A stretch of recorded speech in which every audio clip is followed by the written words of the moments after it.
Et vous arrivez sans doute dans un culte extrêmement important, puisque ce matin, c'est le message visionnaire de notre Église qui va être partagé.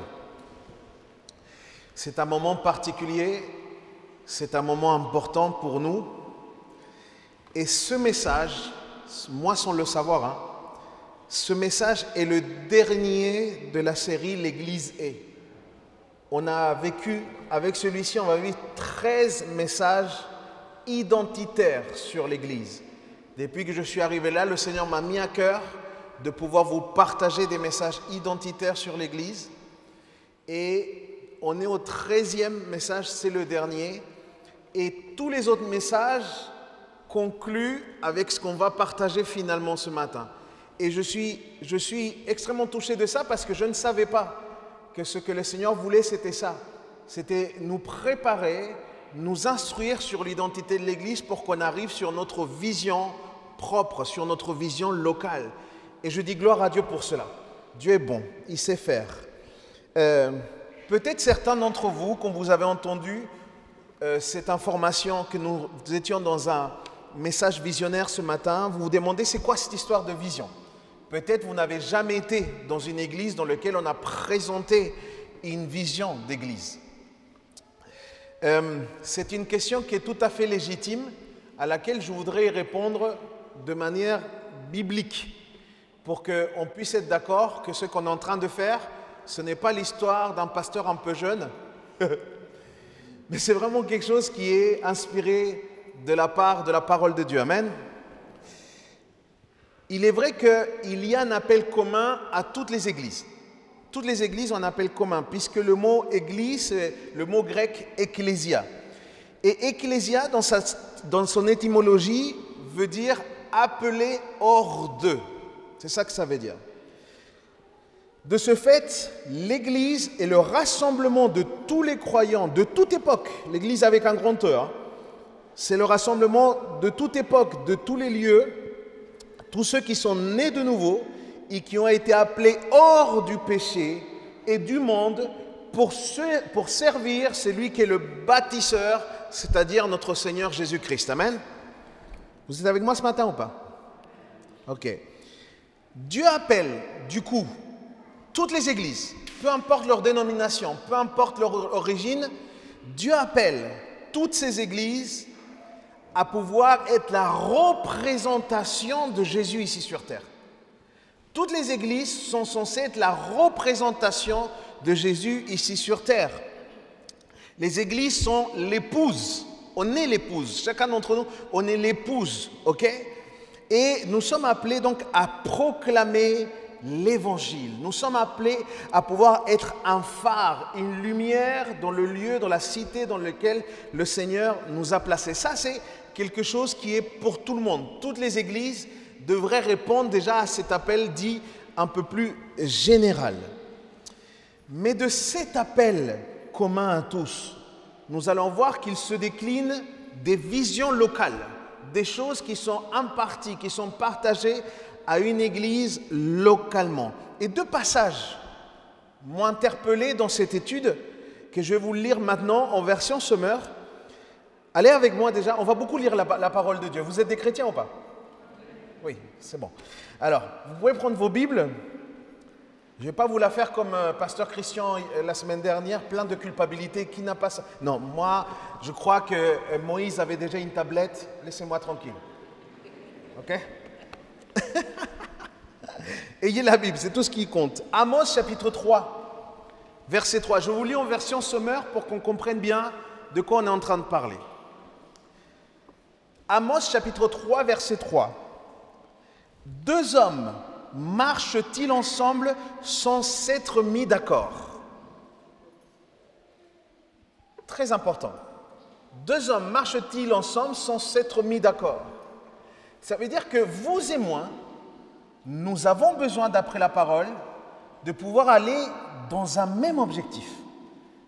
Qu'on soit d'accord de là où on va. Donc il faut manifester une vision.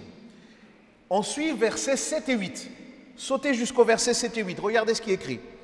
Ainsi, Le Seigneur l'Éternel n'accomplit rien sans avoir d'abord révélé ses plans à ses serviteurs, les prophètes. Amen. Le lion a rugi, qui n'aurait pas de crainte. Oui, le Seigneur l'Éternel a parlé. Qui oserait ne pas prophétiser? En gros, qui oserait ne pas parler du coup, quand Dieu donne quelque chose, comment est-ce qu'il oserait ne pas le partager? C'est ça qu'il est en train de dire à propos de ce prophète. Mais il y a un autre passage qui m'a encore plus interpellé par rapport à l'importance, à comment est-ce que Dieu nous donne cette vision. Regardez, Proverbe chapitre 29, verset 18. Proverbe 29, verset 18. Et je vous lis cette fois-ci en français courant. Comme ça va être très très concret ce matin pour nous. Lorsqu'il n'y a plus de vision d'avenir, un peuple vit dans le désordre. Je vous le relis. Lorsqu'il n'y a plus de vision d'avenir, un peuple vit dans le désordre. Il y a une autre version qui dit « le peuple périt ». Heureux alors l'homme qui obéit à la loi. C'est-à-dire, heureux l'homme qui s'attache à la parole de Dieu. Amen. Dieu semble vouloir transmettre aux responsables une vision qui conduira l'Église d'une manière particulière. Cette vision aura un lien avec l'identité locale de l'Église et ma conviction personnelle, je pense que vous allez partager cette conviction, c'est que la vision doit toujours servir à la pertinence de l'Évangile parmi ses contemporains. Il faut que ce qu'on mette en place réponde à des besoins sociétaires, qui répondent à des besoins actuels de vous et moi, vous et moi qui vivons du lundi au vendredi dans un contexte rien à voir avec ce moment privilégié que nous avons par exemple ce matin. Il faut que ça réponde à ça. Quelque temps après est arrivé ici à l'église, ici a commencé à servir à l'église de Rennes, le Seigneur m'a donné une phrase. Alors qu'on était en train de travailler dans la communication, le Seigneur m'a donné une phrase. Et au début, je n'ai pas porté plus d'importance que ça. Mais après beaucoup de réflexions, je me suis rendu compte que cette phrase était empreinte d'identité et de vision pour chacun d'entre nous. Voici ce que le Seigneur m'a dit. L'église du Tabor est sa maison pour nous tous. Amen. Sa maison pour nous tous. Et au début, je me suis dit, ça fait joli ça. Mais que ça fasse joli, ce n'est pas important. Ce qui est important, c'est la portée qu'il y a derrière cette phrase. Sans doute, vous pouvez le sentir, ce qui ressort de cette phrase, ce qui ressort de cette vision, c'est le mot « sa maison ». Sa maison. Et cela est extrêmement important. Suivez avec moi parce que là, on commence les choses sérieuses. Si nous ne considérons pas d'abord que nous sommes dans la maison de Dieu, nous allons nous attribuer des droits qui ne sont pas les nôtres. Sa maison, ça parle de que cette maison a un lien d'appartenance directe à Dieu. Et qui dit maison, dit aussi chef de maison. Et la parole de Dieu nous laisse voir clairement un ordre de Dieu qu'il a établi comme chef de toute maison, comme autorité. Qui est la personne qui est autorité dans la maison? Le Père. C'est le Père qui est autorité. Donc Dieu le Père a une place prépondérante ici dans cette maison. Dieu le Père est l'une des révélations les plus importantes que Jésus est venu nous apporter. Quand il est venu sur terre, Jésus, je vais vous dire même plus, Jésus a été amené à la croix, non pas parce qu'il ne s'entendait pas bien avec les pharisiens, mais parce qu'il a confessé, il a déclaré qu'il était le Fils de Dieu. Ça veut dire qu'il reconnaissait et il parlait de Dieu. Lui, c'était le seul à parler de Dieu comme notre Père. Quand il enseigne la prière, il dit notre Père. Et ça là, le notre Père, c'est quelque chose d'extrêmement important. Parce que dans la culture juive, jusqu'à ce moment-là, jamais on s'adressait à Dieu en tant que Père. Donc la révélation de la paternité de Dieu, c'est quelque chose qui est important et qui a été apporté par Jésus. La paternité de Dieu, je le crois profondément les amis, sera fondamentale dans notre Église. Pourquoi? Parce que Dieu va restaurer des vies au travers de la paternité de Dieu. Quelqu'un dit amen à ça. Derrière le mot maison, il y a aussi le principe de famille. Nos rapports à chacun d'entre nous doivent être des rapports de frères et sœurs nés de notre Père Céleste. Nous sommes nés de lui. Et si quelque chose doit identifier les enfants de Dieu, c'est quoi qui doit identifier les enfants de Dieu? À quoi on vous reconnaîtra? La Bible dit, voici à quoi on vous reconnaîtra. À l'amour. Les rapports entre frères et sœurs doivent être bâtis sur ce principe d'amour. Vous n'êtes pas convaincus. 1 Jean, versets 4 et 7. 1 Jean chapitre 4, verset 7, pardon. 1 Jean chapitre 4, verset 7. Regardez ça. Est-ce que vous me regardez avec des gros yeux là? 1 Jean chapitre 4, verset 7 nous dit, « Mes chers amis, aimons-nous les uns les autres, car l'amour vient de Dieu. Celui qui aime est né de Dieu et il connaît Dieu. » Regarde ton voisin et dis-lui, est-ce que tu connais Dieu? Maintenant dis-lui, si tu connais Dieu, tu dois m'aimer. C'est la Bible.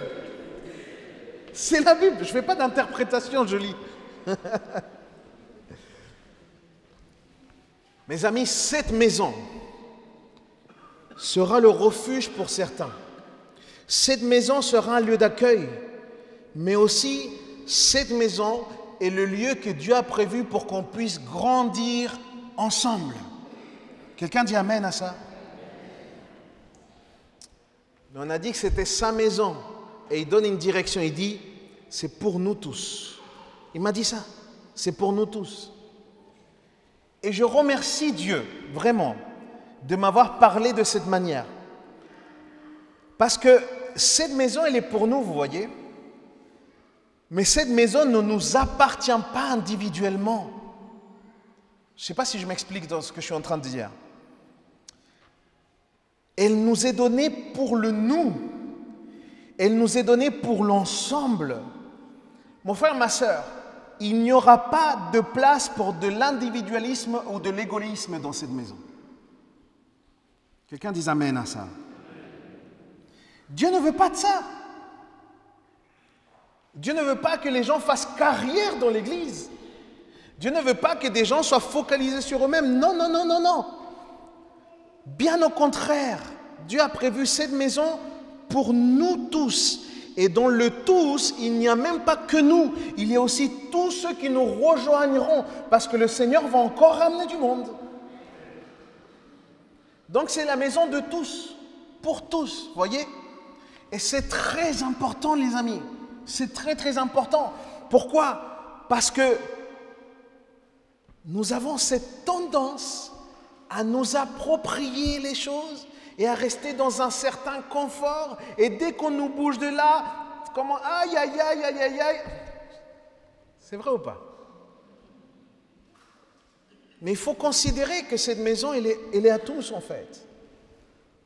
Et comme nous avons un Dieu généreux, une fois que j'avais reçu cette phrase « Sainte maison pour nous tous », j'ai commencé à prier et je dis « Seigneur, c'est important ce que tu m'as donné. Mais qu'est-ce que tu veux dire? Comment est-ce que toi tu vois la maison ?» Parce qu'encore une fois, il ne s'agit pas de mes objectifs personnels. Il ne s'agit pas de ce que moi je voudrais comme Église. Il s'agit de comment est-ce que le Seigneur voit l'Église du Tabor.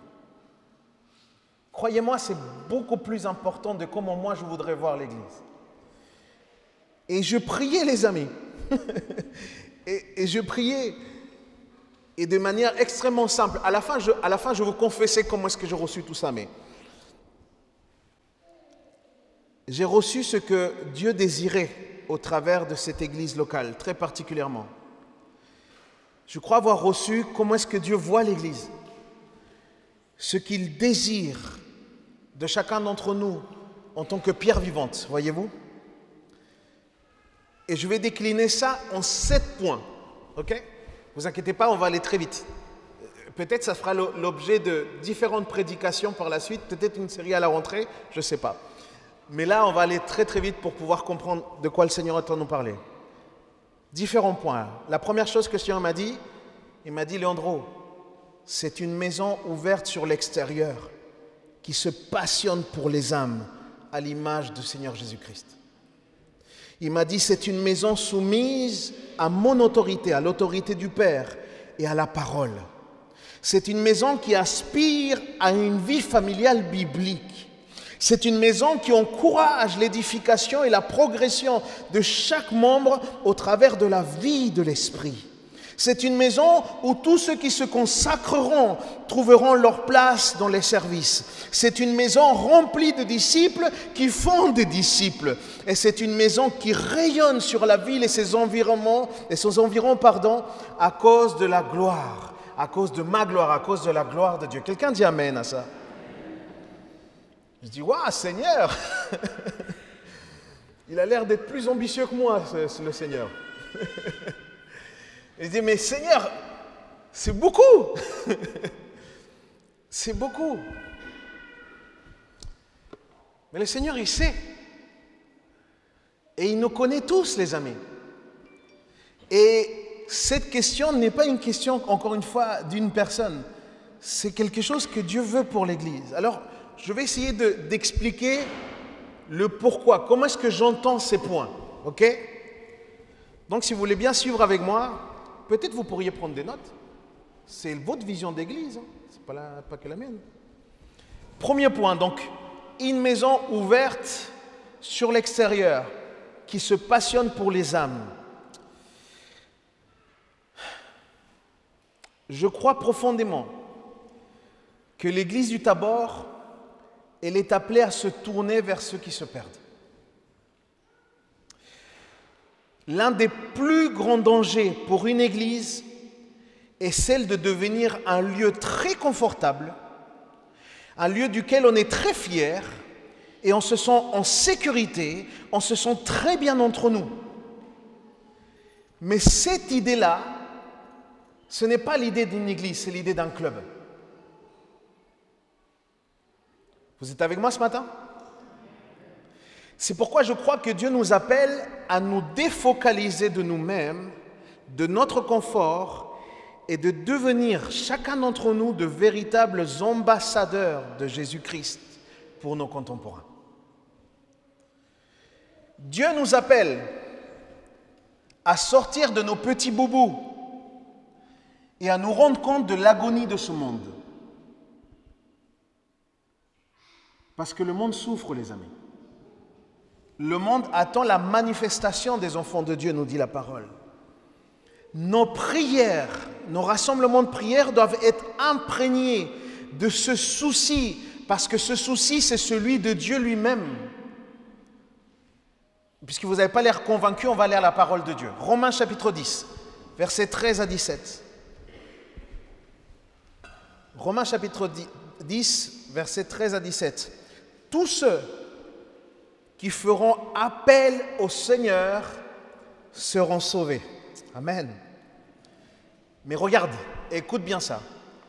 Comment feront-ils appel à lui s'ils n'ont pas cru en lui? Et comment croiront-ils en lui s'ils ne l'ont pas entendu? Et comment entendront-ils s'il n'y a personne pour le leur annoncer? Et comment y aura-t-il des gens pour annoncer s'ils ne sont pas envoyés? Aussi est-il dit dans l'Écriture qu'ils sont beaux les pas de ceux qui annoncent la bonne nouvelle. Alléluia. Par contre, Dieu veut que tout le monde soit sauvé, mais pas tout le monde va être sauvé. Regardez le verset d'après. Mais malheureusement, tous n'ont pas obéi à cette bonne nouvelle. Ésaïe déjà demandé, Seigneur, qui a cru en ce message? Voilà ce qui va être important pour que les gens croient, les amis. Regardez. Donc la foi naît du message que l'on entend. Et ce message est celui qui s'appuie sur la parole de Christ. Qu'est-ce qu'il est en train de dire? Il est en train de dire que la prédication de l'Évangile est le moyen choisi par Dieu pour sauver les pécheurs. Et Dieu donne ce moyen car il veut que tous les hommes soient sauvés et parviennent à la connaissance de la vérité. C'est ce que Paul va dire à Timothée dans 1 Timothée 2,4. Dieu est beaucoup plus soucieux de ce que vous pensez, de chaque âme. Et toi et moi, nous en sommes la preuve. Il faut nous souvenir de là où on vient. Et l'apôtre Paul aide les Éphésiens à s'en souvenir. Et il va le dire de la manière suivante. Éphésiens 2, verset 5. Alors que nous étions spirituellement morts à cause de nos fautes et de nos péchés, il nous a fait revivre les uns les autres avec Christ. C'est par la grâce que vous avez été sauvés. Quelqu'un dit Amen? Dieu nous appelle à nous tourner vers l'extérieur. L'intention de notre message doit toujours se tourner non seulement pour notre édification, et bien sûr que la parole, elle doit nous édifier, elle est là pour nous édifier, mais aussi la parole, elle est soucieuse du salut de ceux qui se perdent. Et ce n'est pas au travers d'un simple « oui, Dieu t'aime ». Parce qu'il y en a qui disent ça. Il y en a qui se mettent à des coins de rue et disent juste « ouais, Jésus t'aime ». C'est bien. C'est pas mal. C'est déjà ça. Mais ce n'est pas tout le message de la parole de Dieu. L'évangile, c'est un petit peu plus que ça. Et ce n'est pas là que les gens se convertissent, mais c'est lorsqu'ils croient au message de l'évangile que les gens reconnaissent leurs péchés, leur besoin d'un sauveur. C'est là que les gens se sauvent. Et c'est pour ça que la prédication de la parole est primordiale. Parce que sans repentance, il est impossible de naître de nouveau. Quelqu'un dit Amen? Du coup, Dieu nous appelle à nous tourner vers l'extérieur. Deuxième point. Une maison soumise à l'autorité du Père et de sa parole. Soumission et autorité, ce sont des mots qui choquent de nos jours. Ce ne sont pas des mots de tendance. On leur attribue une connotation extrêmement négative. Pourtant, ce n'est pas le cas lorsque ces mots sont employés dans la Bible. Dieu appelle l'église du Tabor, ça veut dire quoi? Se soumettre à l'autorité du Père et sa parole. Eh bien, Dieu appelle l'église du Tabor à centrer la parole dans tout ce que nous vivrons. Dans tout ce que nous allons faire, nous devons centrer la parole. C'est ça, se soumettre à l'autorité du Père. C'est ça, se soumettre à l'autorité de la parole. Dieu parle et il fait entendre sa voix au travers de sa parole. Et nous tous, enfants de la maison, faisons le choix de suivre la parole de Dieu, de suivre sa voix. Quelqu'un dit Amen? Jean 10, allez avec moi Jean 10. Jean 10, versets 1 à 4. Ensuite, on va lire le verset 16, puis le 27. Donc, gardez Jean 10 ouvert. L'évangile de Jean, verset 10. Regardez comment Dieu fonctionne.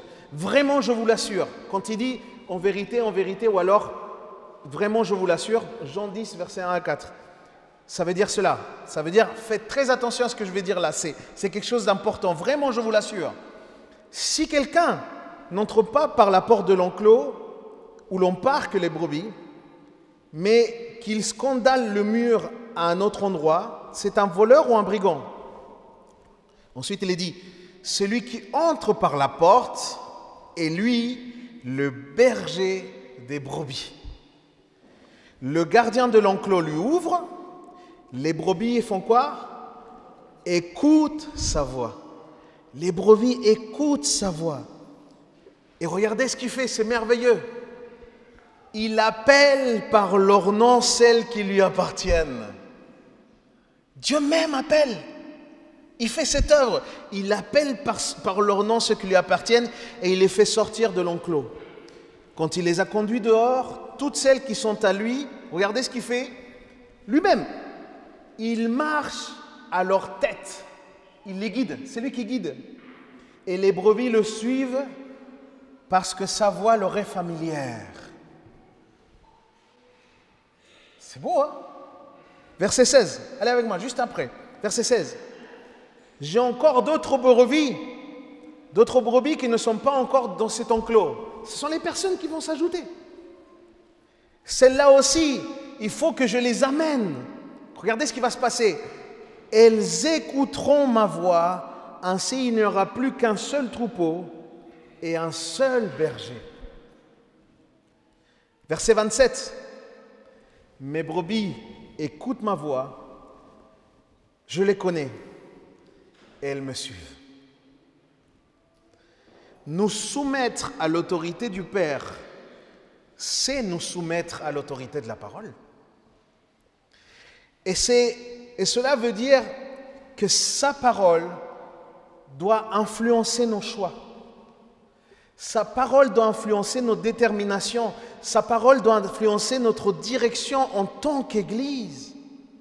L'étude de la parole et l'amour, la passion pour la parole, elle nous est vitale. C'est vital. C'est pour ça que, à chaque fois que je suis dans un rassemblement de jeunesse, c'est la chose que je répète le plus. Il faut que tu tombes amoureux de la parole de Dieu. Il faut que tu tombes amoureux ou amoureuse de la parole de Dieu. C'est vital. Amen. Troisième point. Une maison qui aspire à une vie familiale biblique. Et là, on arrive sur un point complexe. On arrive sur un point dans lequel, aujourd'hui, on va livrer des combats extrêmement grands. Dieu appelle l'Église du Tabor à vivre une vie familiale qui répond aux principes bibliques. Dieu aime la famille. Il en a fait la base de la société. La famille est au centre du dessein parfait de Dieu pour être heureux, pour permettre le bon développement de chaque membre. Il instituait le mariage comme le cadre le plus sûr pour chaque famille. Et nous savons qu'aspirer à vivre une vie selon le plan de Dieu est particulièrement un défi dans notre contexte actuel. Quelqu'un dit amen à ça? Dans notre contexte où l'identité de chaque membre est remise en question. C'est pourquoi je crois profondément que Dieu veut fortifier chaque famille au travers de sa parole prêchée ici. Et la parole de Dieu nous invite à des valeurs très importantes. L'amour, la protection, l'obéissance. Allez avec moi dans Ephésiens chapitre 6, versets 1 à 4.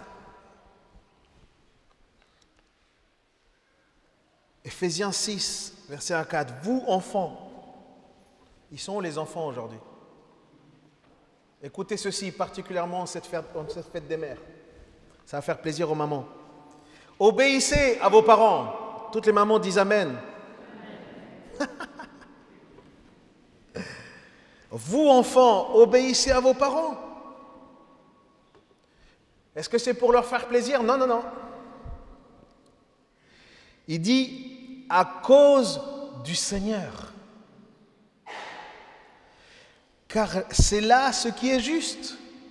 Honore ton père et ta mère. C'est le premier commandement auquel une promesse est attachée.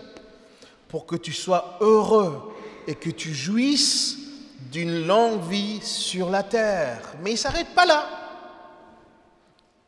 Vous, père, et on peut rajouter mère aussi. N'exaspérez pas vos enfants. Les enfants disent amen. Vous, pères, n'exaspérez pas vos enfants, mais élevez-les en les éduquant et en les conseillant d'une manière conforme à la volonté du Seigneur. On a du travail. On a du travail. Mais le Seigneur appelle cette maison à vivre cette dimension familiale biblique. Amen. Quatrième, une maison qui encourage l'édification et la progression de chaque membre au travers de la vie de l'esprit. Qu'est-ce que ça veut dire?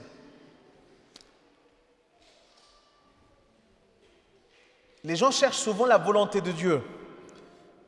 Mais il y a une volonté de Dieu qui est manifestée de manière claire, qui est celle de notre sanctification. Lévitique chapitre 11, verset 44. Il est dit, en effet, je suis l'Éternel. Je vous lis en version seconde 21. En effet, je suis l'Éternel, votre Dieu. Vous vous consacrerez et vous serez saints, car je suis saint. Cette volonté est la base de notre édification. C'est la base de notre progression. Mais elle n'est possible qu'au travers de deux facteurs majeurs. On a besoin de deux choses pour la sanctification. Numéro un, la parole de Dieu. C'est la parole de Dieu qui vient et qui nous révèle toutes ces choses sur lesquelles on doit travailler, nos péchés, etc. C'est le rôle de la parole de Dieu. Mais aussi, d'un autre point, c'est l'action du Saint-Esprit dans nos vies, les amis. Toi et moi, nous avons cruellement besoin d'une véritable relation avec l'Esprit de Dieu. Quelqu'un dit Amen. On doit se laisser transformer par lui. On doit le laisser agir dans l'Église. On doit le laisser parler dans l'Église. On doit le laisser souffler sur chacun d'entre nous. Mais aussi, bien évidemment, mettre un point d'honneur à l'enseignement, mais à l'enseignement de qualité de la parole de Dieu. Un enseignement de qualité. Dieu nous appelle à approfondir notre connaissance de sa parole. Et tout cela, tout ce qu'on vit dans cette dimension de la vie de l'esprit ne peut se vivre que dans l'unité et la prière. Les jeûnes et prières qu'on est en train de mettre en place, ce n'est pas simplement pour que le pasteur Leandro mange un peu moins.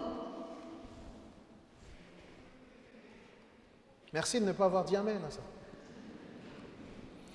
Les jeûnes et prières sont des moments récurrents qui doivent être dans l'Église pour que nous puissions être édifiés et progresser au travers de la vie de l'Esprit. Du coup, ça sera des moments récurrents.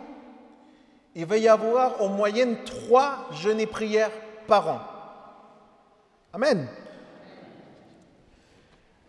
On arrive à la fin, ne vous inquiétez pas. Vous êtes encore là ou pas? Vous n'êtes pas décédé? Ça va? Ok. Numéro 5. Une maison où tous ceux qui se consacreront, très important, pas n'importe qui, où tous ceux qui se consacreront trouveront leur place dans les services.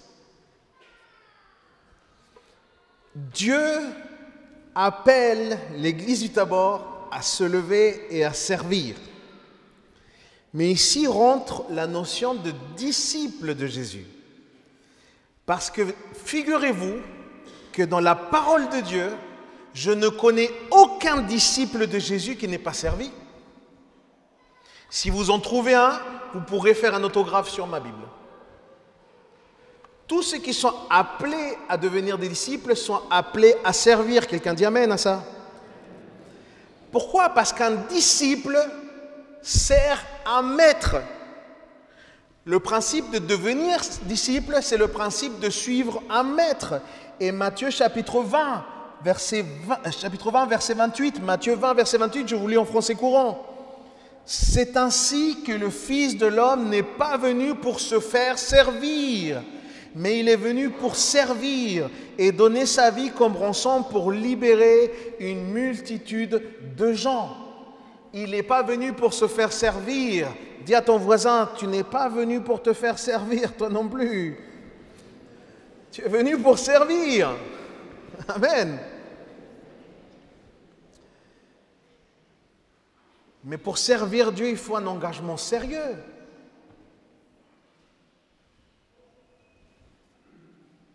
Tu ne peux pas servir émotionnellement.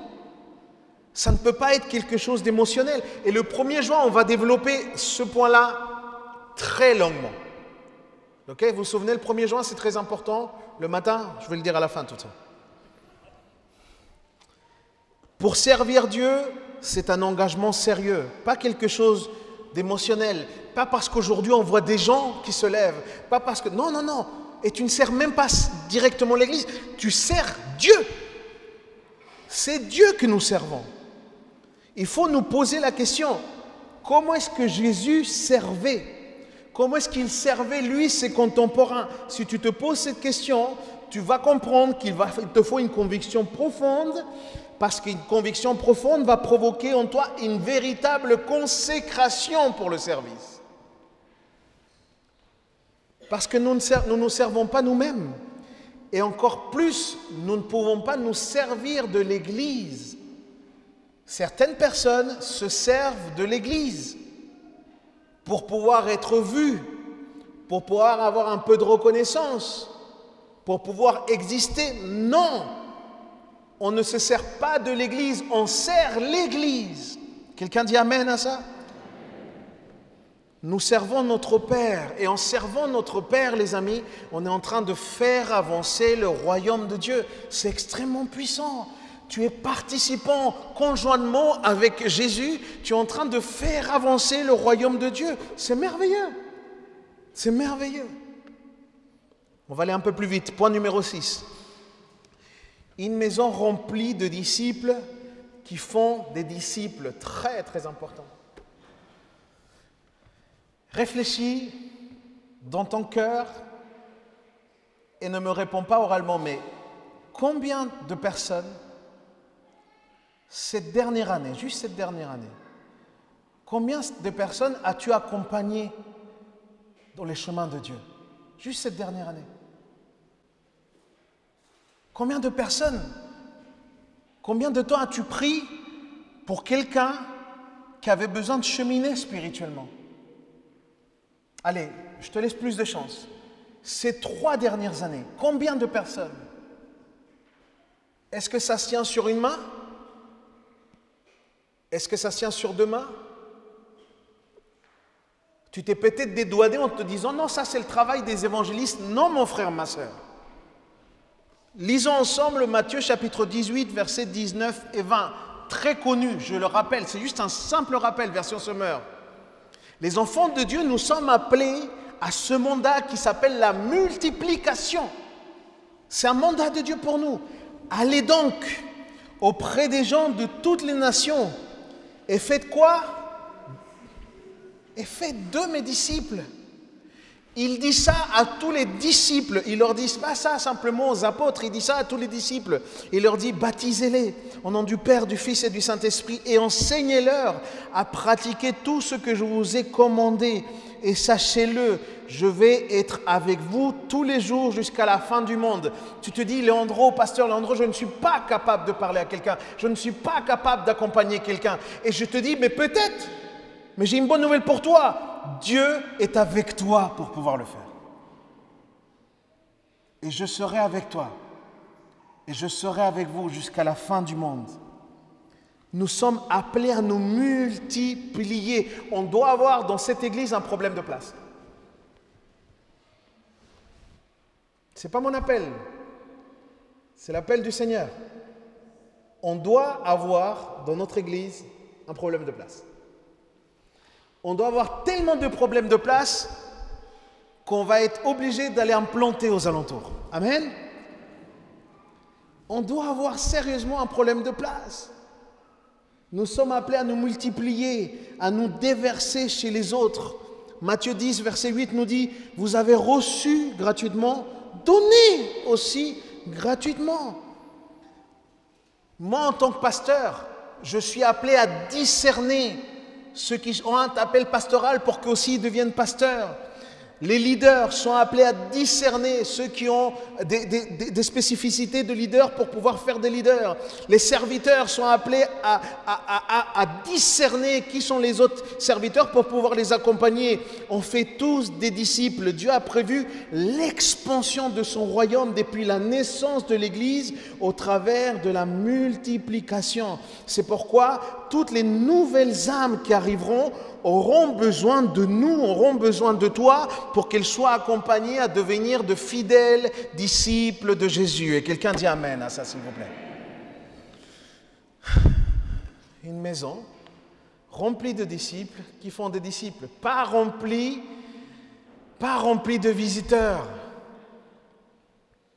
Ce n'est pas une église remplie de gens qui viennent manger comme si c'était un restaurant. Mes amis, non, l'église de Jésus-Christ, c'est une église remplie de disciples.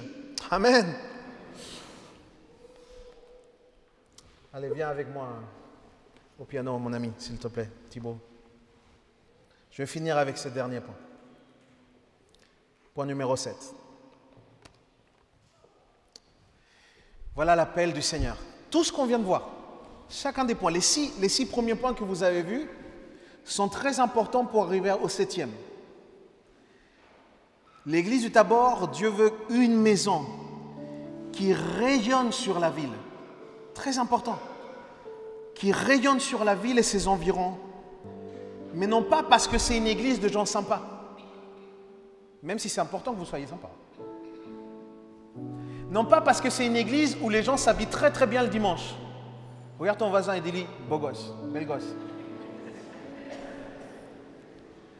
Non pas une église où en plus d'être nourri, on peut aussi un peu rire. Gloire à Dieu pour ça.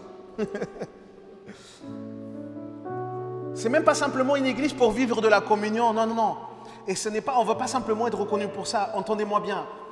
L'église du Tabor, elle est appelée à être reconnue à cause de la gloire de Dieu, à cause de la présence puissante de Dieu, à cause de l'œuvre que le Saint-Esprit est capable de faire pour transformer chacune des vies, chacun des cœurs qui viennent ici, peut-être détruits, peut-être enchaînés, mais des gens vont être restaurés, non pas à cause de notre sympathie, mais à cause de la puissance et l'onction de Jésus-Christ, à cause de l'Esprit de Dieu qui habite dans ce lieu et qui a fait de cette maison sa demeure, sa maison pour nous tous.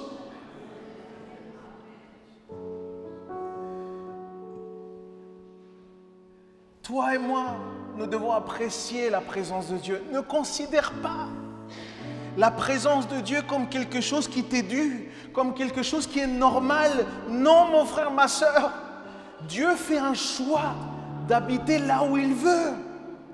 Il y a des maisons, il y a des églises dans lesquelles tu vas, il fait un froid de canard et pas un froid comme ça, un froid spirituel.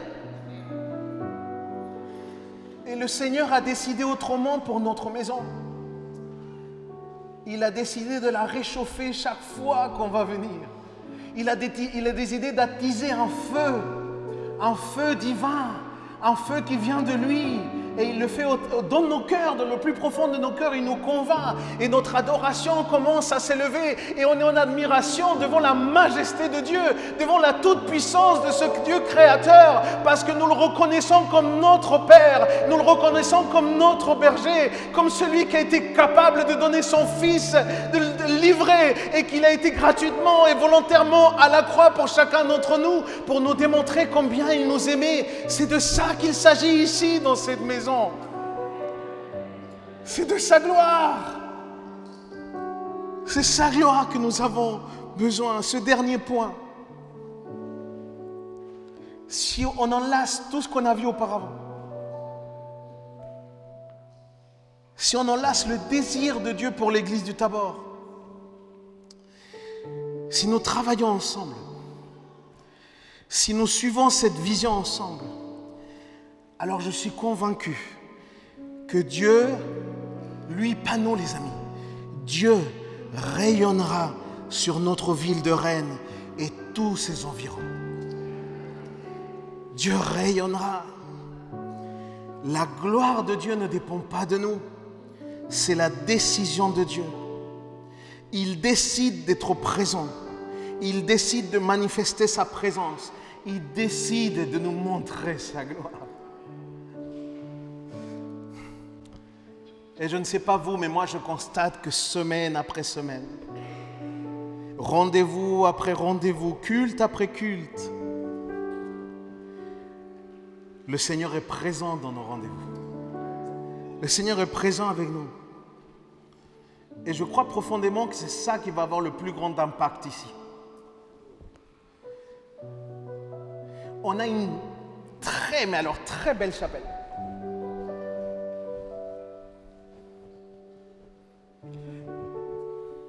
Très belle. Mais je prie le Seigneur que ce ne soit pas à cause de cette chapelle que les gens nous connaissent, mais que ce soit à cause de la présence unique de notre Sauveur Jésus-Christ. Merci Seigneur pour cette chapelle. Mais encore plus, merci Seigneur pour sa présence. Tu enlèves ici la présence de Dieu, tout ça ne sert à rien. Par contre, nous pouvons ne plus avoir la chapelle, mais avoir la présence de Dieu et tout aura un sens. Quelqu'un dit Amen à ça. Regarde ce qu'il dit, Agé chapitre 2, verset 9. Retiens ça. Pars avec ça à la maison, s'il te plaît. Agé chapitre 2, verset 9. La gloire de ce nouveau temple surpassera beaucoup la gloire de l'ancien. Et je ferai régner la paix en ce lieu. C'est l'Éternel qui le déclare, le Seigneur des armées célestes. Non, je pense que tu allais croire un petit peu plus que ça. La gloire de ce nouveau temple surpassera beaucoup plus la gloire de l'ancien. Et je ferai régner la paix en ce lieu. C'est l'Éternel qui le déclare, le Seigneur des armées célestes. Quelqu'un dit Amen. Il ne s'agit pas des hommes et des femmes qui sont là et qui peuvent avoir du charisme. Il s'agit de Dieu le Père, Dieu le Fils, Dieu le Saint-Esprit qui sont ici, qui honorent les rendez-vous. Parce que nous ne sommes pas là pour nous, nous sommes là pour lui. Et nous serons là pour lui. Alléluia. Est-ce que vous êtes heureux? Est-ce que ça parle à quelqu'un? Est-ce que quelqu'un est défié de Dieu pour pouvoir vivre quelque chose ici à l'église du Tabac? Amen. Si c'est ton cas, je vais te demander d'applaudir le Seigneur. Si vraiment c'est ton cas.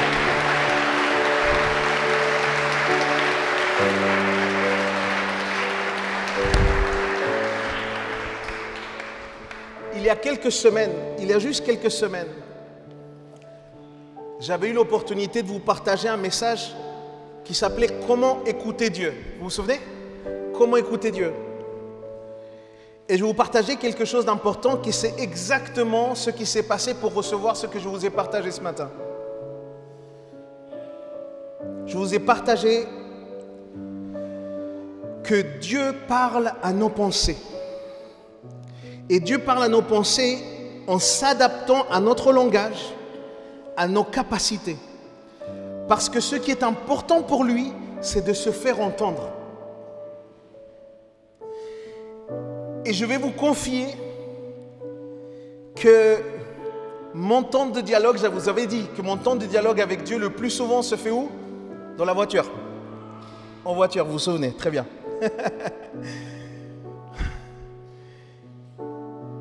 Ça se fait en toute simplicité, mes frères et sœurs. Je ne vais pas sur une montagne.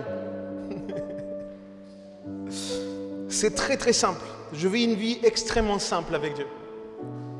Profonde, mais simple. Et je priais pendant un certain temps pour que le Seigneur puisse me donner une vision pour l'Église. Ah, ça a été ma prière. Il y a des moments où j'étais presque angoissé, pour être honnête avec vous. Et en même temps, j'avais une conviction profonde que c'est son Église. Et que, donc, il sait quand est-ce que l'Église aura besoin d'une vision. Et je voulais que ce soit dans son temps. Comprenez-moi, je ne voulais pas succomber à la tentation de travailler de mon côté une vision qui serait le fruit d'une stratégie ou de mon expérience d'église. Je ne voulais pas ça. Sincèrement, je priais pour qu'elle soit inspirée de Dieu.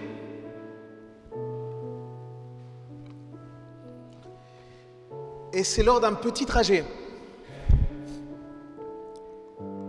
Ma femme est descendue dans la voiture, elle me dit « Arrête-toi là, je dois passer à la pharmacie rapidement, s'il te plaît. » Je me suis arrêté et dans la plus grande simplicité,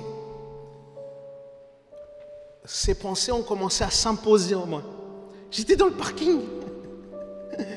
J'étais là et ça commençait à s'imposer à moi. Et c'était tellement clair.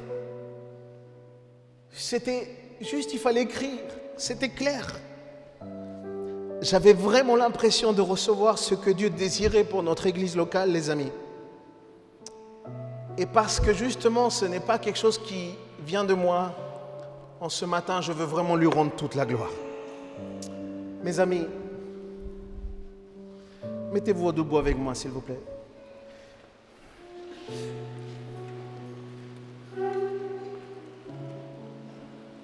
Mes amis, l'église du Tabor, c'est vraiment sa maison pour nous tous.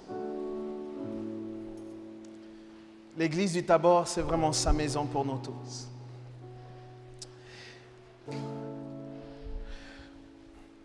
Vous savez, je prends un risque en faisant ce que je fais aujourd'hui. Parce que maintenant, c'est votre responsabilité personnelle. Et c'est votre engagement avec Dieu personnel que de chercher justement cette confirmation de Dieu dans vos cœurs. Mes frères et sœurs, je suis honoré de la présence de tout le monde ici. Mais il est très important que tu sois à ta place. Et si le Seigneur t'interpelle,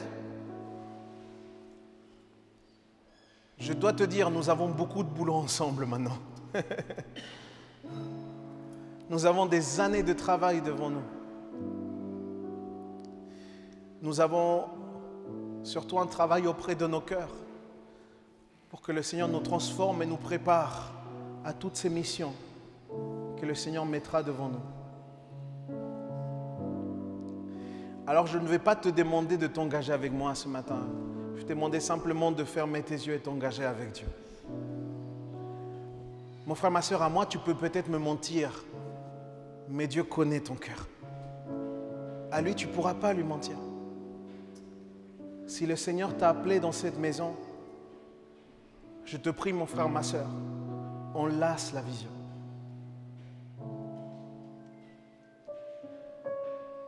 On ne peut pas marcher ensemble si on ne s'est pas accordé. On doit être en accord, on doit être en harmonie. Alors juste devant Dieu, si tous ces points, si toutes ces choses sont des choses que tu sens que le Seigneur lui-même t'appelle personnellement, là, juste toi avec Dieu, avec tes yeux fermés, juste pour te concentrer sur la personne de Jésus ce matin. Dis-lui, Seigneur, je m'engage avec toi. Je m'engage avec toi, Seigneur. Tu m'as appelé dans cette maison. Et je veux m'engager avec toi ce matin. Mon frère, ma soeur, on commence une nouvelle saison de vie d'église. C'est un moment important. Le Seigneur a conduit toutes choses pour qu'on arrive à ce point. Mais il y a un positionnement devant Dieu. Et je te préviens, le Seigneur ne te laissera pas tranquille.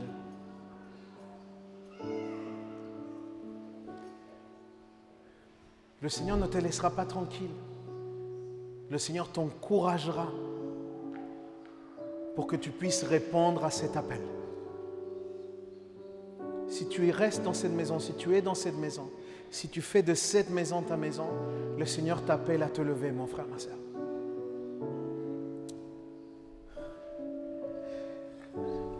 Seigneur Jésus, en ce jour, un jour qui sans doute tu avais prévu depuis l'éternité,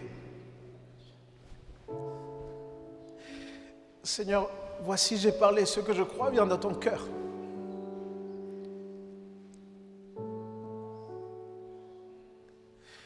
Tu sais, Seigneur, que je me sens incapable. Et pourtant, Seigneur, tu m'as fait grâce. Et je sais, Seigneur, que cette même grâce, tu vas la faire sur mes frères et sœurs. Sur tous ceux qui s'engagent. Sur tous ceux qui vont suivre cette nouvelle saison de vie. Seigneur, ce n'est pas avec les hommes qu'on s'engage ce matin, c'est avec toi-même. Seigneur, nous voulons nous engager avec toi. De la même manière que ton amour est engagé avec nous, envers nous, Seigneur, nous voulons aujourd'hui engager notre amour aussi pour toi. Et on veut te servir, Seigneur. On veut te servir, Seigneur.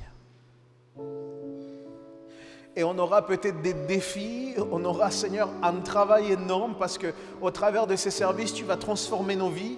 Tu vas venir nous titiller peut-être sur des choses qui ne vont pas. Mais Seigneur, on veut te laisser agir. On veut que ton esprit, Seigneur, puisse vraiment faire son œuvre en chacun d'entre nous. C'est ensemble, Seigneur, que nous sommes ton Église, les pierres vivantes. Et nous voulons lasser, Seigneur, ce que tu nous as partagé. Merci, Seigneur, parce que l'Église du Tabor, c'est ta maison pour nous tous. Merci, Seigneur Jésus-Christ. Amen.